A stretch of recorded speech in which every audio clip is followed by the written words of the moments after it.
Zdravo, tukaj je Valentin. Danes bi vam rad predstavil dve knjigi, in sicer z naslovom Šola, kam greš.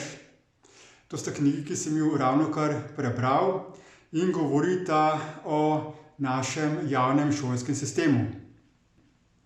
Knjigi je napisala psihologinja Marjana Škalič in prva knjiga ima na naslovnici slona.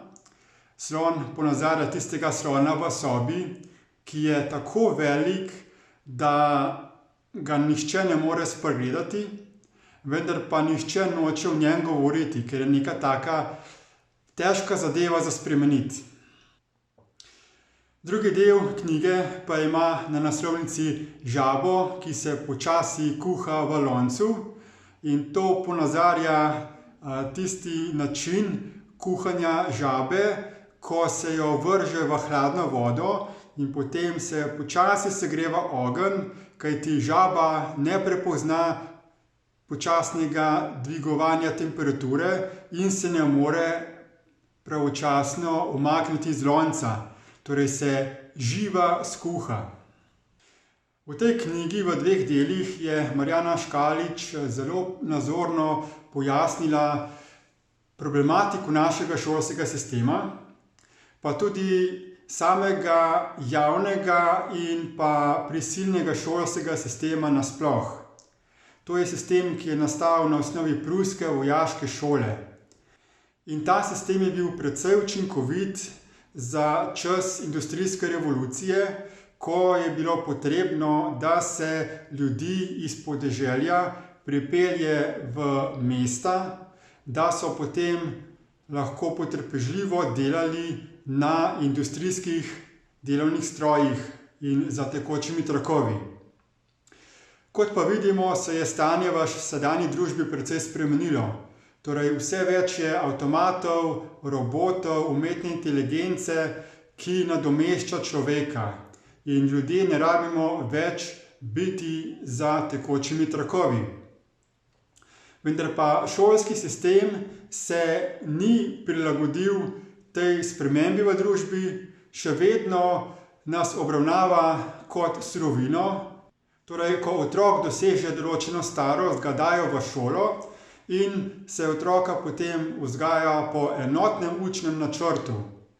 Ni veliko posluha za neko individualnost, razredi so preveliki, ena učiteljica se ne more uspešno prilagoditi vsakemu otroku posebej, in posledica tega je, da se marsikateri učenec dolgočasi, ker mu je hitrost predajanja znanja prepočasna, kakšen učenec obupuje, ker mu je hitrost prehitra, nekaj je pa tistih, za katere je hitrost predajanja znanja usklajena z njihovim trenutnim normalnim ritmom. V knjigi Šola, kam greš boste našli veliko člankov, izsledkov, raziskav, ki potrjujejo, zakaj javni šolski sistem ni učinkovit za današnjo dobo. V prvem delu knjige je Marjana lepo obdelala različne pedagoške sisteme oziroma načine vzgoje in izobraževanja, od javnega šolskega sistema pa potem do waldorfske Montessori pedagogike, šole Lila in še marsikaj. Ugotovila je, da so druge šole veliko boljše kot naš javni šolski sistem, vendar pa imajo kljub temu določene pomanjkljivosti. Konkretno, kako doživljajo naš javni šolski sistem slovenski šolarji in učitelji, pa je Marjana Škalič opisala v drugem delu knjige, zato vam zelo priporočam, da si preberete. Ob branju teh zgodb je tudi meni pritekla kakšna solza. In tudi jaz lahko iz osebnih izkušenj povem, da sem osnovno šolo in še posebej srednjo šolo doživljal kot precej travmatično. Precej je bilo vrstniškega nasilja, učiteljice določene niso bile dovolj kvalificirane, zato niso znale na dovolj kvaliteten način predati znanja. Tudi znanje, ki sem ga tam sprejel, sem zelo hitro pozabil. In to je tudi tista najbolj obupna statistika javnega šolskega sistema.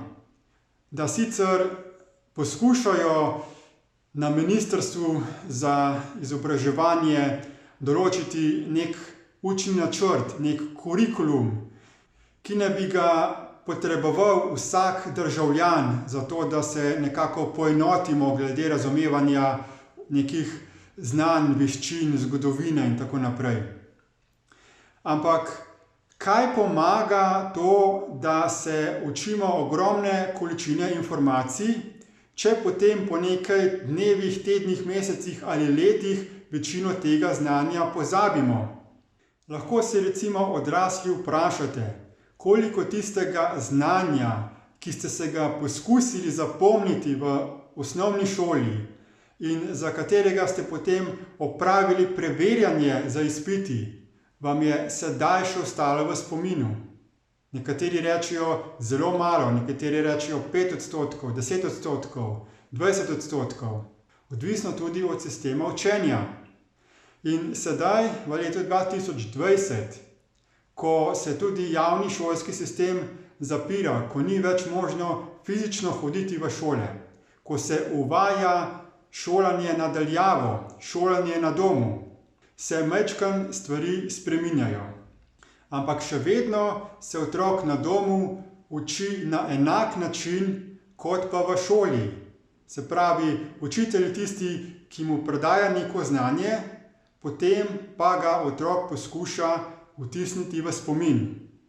No, leta 2010 pa sem spoznal človeka, znanstvenika Bernarda Pullmana, ki je naredil izjemno velik napredek na področju znanosti, kako deluje človeški in spomin. Informacije se namreč ne vtiskajo samo v človeške možgane. Praktično celo telo so eno veliki možgani. In tudi marsikatera knjiga razlaga o tem, kaj je celični spomin. Obstaja tudi knjiga, ki govori o tem, da ima voda spomin. In če sedaj pogledamo naše telo, je večinoma sestavljeno iz vode. Torej, spomin je nekaj veliko bolj kompleksnega, kot pa ga poskušajo predstavljati nevroznanstveniki. Ne zapomnimo se informacije le zaradi tega, ker se zgradijo nove sinapse v možganih. Spomin je nekaj veliko bolj abstraktnega, kot pa se večina ljudi predstavlja. In Bernard je odkril, da je človek izjemno sposoben superračunalnik, da praktično vsaka celica je kot neke vrste procesor. In vse celice povezane v naše fizično telo so superračunalnik, ki je zmožen izjemno hitrega pomnjenja informacij in procesiranja informacij. Toda klasični način izobraževanja je za ta način učenja prepočasen. In če je naše fizično telo tako zelo sposobno pomnjenja in naravnega učenja, zakaj imajo potem nekateri ljudje tako veliko težavo pri učenju in pri pomnjenju informacij? No, odgovor je pa v tem, da se v zgodnji mladosti poleg fizičnega telesa začne razvijati še nekaj nefizičnega. In to pa je človeški umsko-zavestni sistem, ali po domače rečeno To pa je energetska entiteta, ki je nefizična. In ta entiteta je tista, preko katere se proizvajajo misli in s pomočjo katere lahko uporabljamo domišljijo in na osnovi katere se tudi proizvajajo čustvene reakcije. In v postopku učenja, ko smo seznanjeni za neko informacijo, bi jo naše fizično telo lahko na naravni način hitro vsrkalo in shranilo v spomin. Toda v tem procesu učenja se pojavljajo moteči elementi, ki jih proizvaja Naš nam namreč poskuša ukrasti pozornost za neprestano proizvodnjo misli. Misli in vse tiste subtilne čustvene reakcije, ki se dogajajo v ozadju učnega procesa, pa so tiste, ki preprečujejo, da bi se informacija usidrala v celični spomin. In kaj je sedaj rešitev? Bernard Pullman je z strokovnjaki razvil inovativno učno tehnologijo, ki ji ni nobenega primera na tem svetu. Gre za povsem nov način učenja, za novo orodje, ki omogoča vsem otrokom in tudi odraslim, da si brez umskih motenj lahko zapomnijo informacije na ta način, da se jih shrani v direktno celični spomin. Ta proces učenja je zelo enostaven, zelo preprost in zelo učinkovit. Lahko ga uporabljajo že nekajletni otroci, najprej seveda v spremstvu staršev, potem pa samostojno. In ta učna tehnologija, ki se imenuje Tehnotutor, kot je napisano tukaj na škatli za mano, ta učna tehnologija je svetovna novost in jo ne poznajo še niti pedagogi in razvojni psihologi v Sloveniji. Jaz imam veliko čast, da sem postal prvi slovenski zastopnik za to učno tehnologijo. In ta učna tehnologija je tako drugačna, da se jo ne more razlagati enostavno z pripovedovanjem ali opisovanjem. Potrebno jo je preizkusiti. Šele ko vsak preizkusi Tehnotutor učno tehnologijo na svoje oči in na svoje prste, lahko dojame, da je kaj takega resnično mogoče. S pomočjo Tehnotutor učne tehnologije se izjemno skrajša čas učenja. To pomeni, da informacije ostanejo za dalj časa v spominu oziroma so trajno usidrane v spomin. In omogoča tudi otroku, da se uči v njihovem lastnem ritmu, da lahko napredujejo tako hitro, kot si želijo, da se naučijo tisto, kar si želijo, oziroma tisto, kar tudi javni šolski sistem od njih pričakuje. Učna tehnologija Tehnotutor je odlično orodje, še posebej za tiste, ki šolajo otroke na domu po unschooling ali deschooling metodi, oziroma podpira tako imenovano samovodeno učenje. Tehnotutor je univerzalno orodje, za katerim se lahko vsak uporabnik shrani v spomin tiste besede, ki si jih želi zapomniti. So pa v njem tudi že prednaložene določene vsebine, tako v angleškem, kot slovenskem, kot nekaterih drugih tujih jezikih. In Tehnotutor se v tujini že uporablja več kot 10 let. Imamo ogromno pričevanj, tako otrok kot odraslih uporabnikov. In tudi jaz Tehnotutorje uporabljam od 1 ure do 2 ure na dan, da si dodatno širim znanje angleškega jezika in tudi slovenskega jezika. Če želite tudi vi spoznati, kako izjemne učinke ima Tehnotutor za vašo družino, vas vabim, da me kontaktirate. Tehnotutor se predstavlja izključno preko predstavitev v živo. Lahko je to na domu družin, lahko pa tukaj v Mariboru na Koroški cesti 104 v moji pisarni. Predlagam, da me poiščete na Facebooku, kjer sem pod imenom Valentin Rozman, ali pa me kontaktirate preko obrazca na moji spletni strani valentinrozman.si. Tam si pod zavihek izobraževanje lahko preberete tudi še nekaj dodatnih informacij o Tehnotutorju.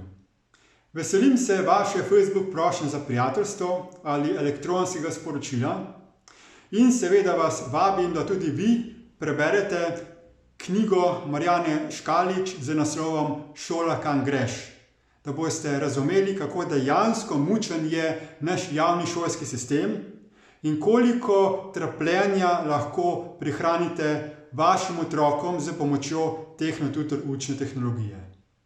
Hvala in nasvidenje.